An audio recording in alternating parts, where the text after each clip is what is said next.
Well, I have a wonderful electronic invention I want you to see.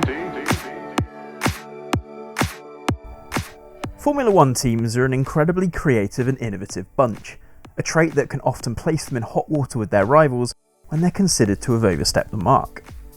In this case, the arrival of any new, novel or innovative solution is often met with two lines of inquiry from a rival team. Can we copy it? And if not, how do we get it banned? Teams will be considering both if there's deemed to be enough of an advantage to pursue a solution. So, they'll simultaneously develop their own version while lobbying the FIA for its removal.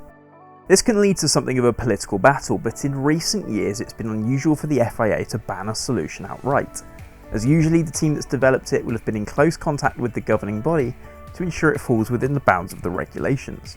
Safety is the primary concern from the FIA, and if a solution is what you consider to be a grey area but considered safe, they'll usually give it a year's grace and then close off the loophole that's been exposed in the regulations for a following season.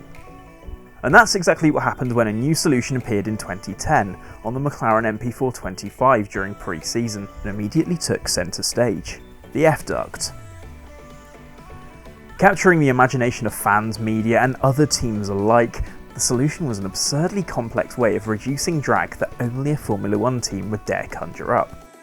The F-Duct, as it was swiftly dubbed, owing to the letter in the sponsor next to the chassis inlet, was actually known internally by its project number RW80. It, like many other difficult to copy solutions, became a controversial but must-have tool for the drivers. The system consisted of numerous pipework channels and was operated by the drivers on the straights in order to stall the rear wing, reducing downforce and drag. On the straights, the driver would cover a pipe installed in the cockpit, which in turn would trigger a response in a fluidic switch housed within the car.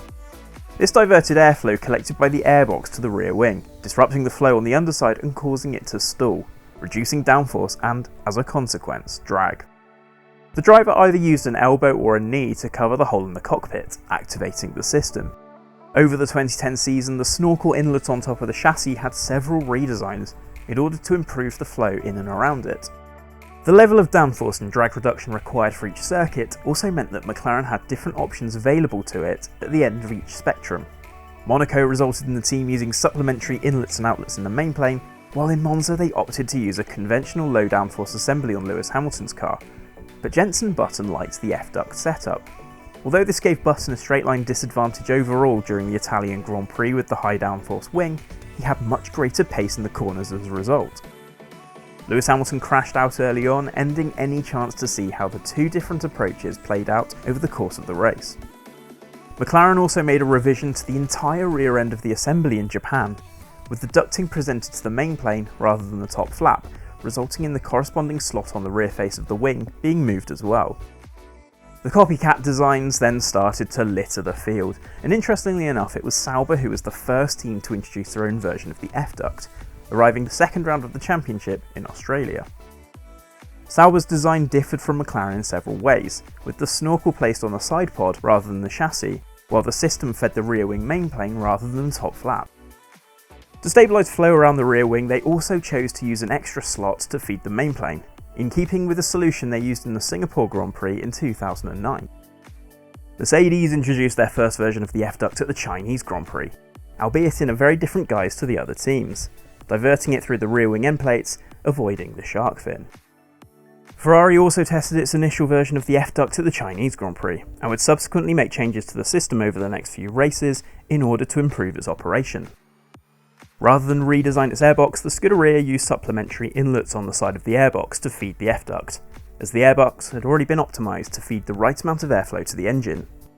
The pipework was placed in the cockpit so the driver could use the back of their hand to cover it when they wanted to activate the system, something they'd have to change later in the year to get the best of the system from each driver. Red Bull first tested its F-Duct solution at the Turkish Grand Prix, but wasn't entirely happy with the system, and made subsequent alterations before it reappeared and was raced at the British Grand Prix. One major difference with the Red Bull approach was their neutral pipework, which exited above their main cooling outlet. In the midfield, Force India introduced its F-Duct at the 9th round of the championship in Valencia, while Williams' F-Duct installation relied on a hole being created in the cockpit surround, with the signal pipework being fed through the seat and cockpit padding. The team tested it ahead of its actual introduction at the European Grand Prix. Renault was a relative latecomer to the party, introducing its own F-Duct solution at the Belgian Grand Prix. Some of the designs implemented were questionable at best, which resulted in some cases in extended periods of one-handed driving to activate the system. Nonetheless, the FIA stuck to their word and left teams to develop and use their systems throughout the season. Although it was banned, the F-Duct actually became the precursor to the system we use today, DRS. The drag reduction system may not have been introduced had it not been for the F-Duct giving the FIA data to work with in order to improve one of F1's age-old problems, overtaking. Love it or loathe it, the system does produce drivers with an opportunity to overtake their rivals if they can stay within 1 second, something that's not always that easy, especially on certain tracks.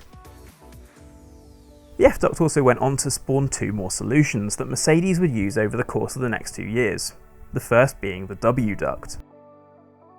To get things started, we'll have to fast forward to the 2011 Japanese Grand Prix, where our own technical illustrator Giorgio Piola not only uncovered that Mercedes had different front-wing solutions available to them, he'd also noticed some particularly peculiar behaviour from the mechanics in the garage. Piola noted the way that the team chose not to lift their new wing design when moving it around the pit box. It seemed that they were looking to conceal something on the underside. Having laid in wait for some time, he noted that on one occasion, a mechanic felt under the wing as if to clear debris from a slot, and created an illustration of it.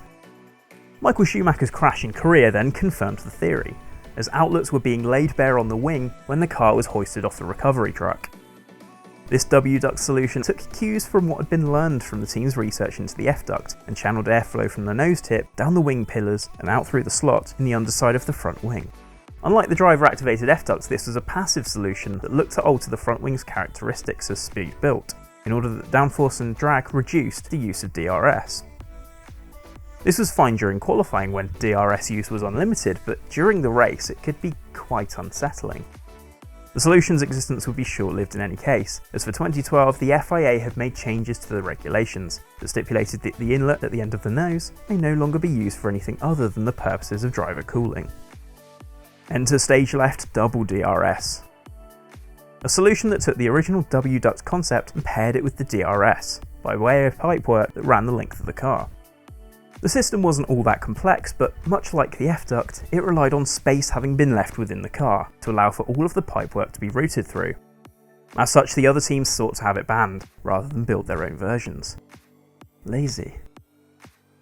It's this pipework that was not only housed within the front and rear wings, but also from one end of the car to the other, which meant that, unlike the W-Duct, it was no longer a passive solution, and would actually stall the front and rear wing in unison when DRS was deployed. But ultimately it was a design that was short-lived, with not only the FIA declaring that it could only be used in 2012, but Mercedes also realised that it had become an aerodynamic handicap, owing to the inflexibility it had when designing its front and rear wings compared to everybody else.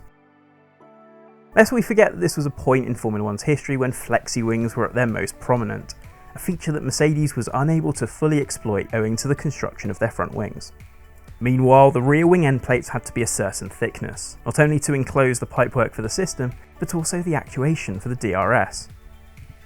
So was it a total dead duck? No, as Red Bull saw fit to develop their own version of double DRS, albeit in a slightly different way.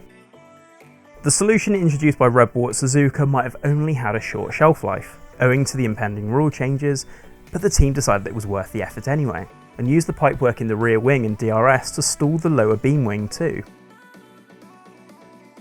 So that's it for our look in how the infamous F-Duct came to fruition, affected the way we race today, and eventually disappeared from our grid.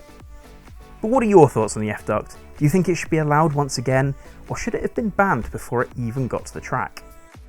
And what about other banned F1 cars as well? Let us know what your favourites are in the comments below.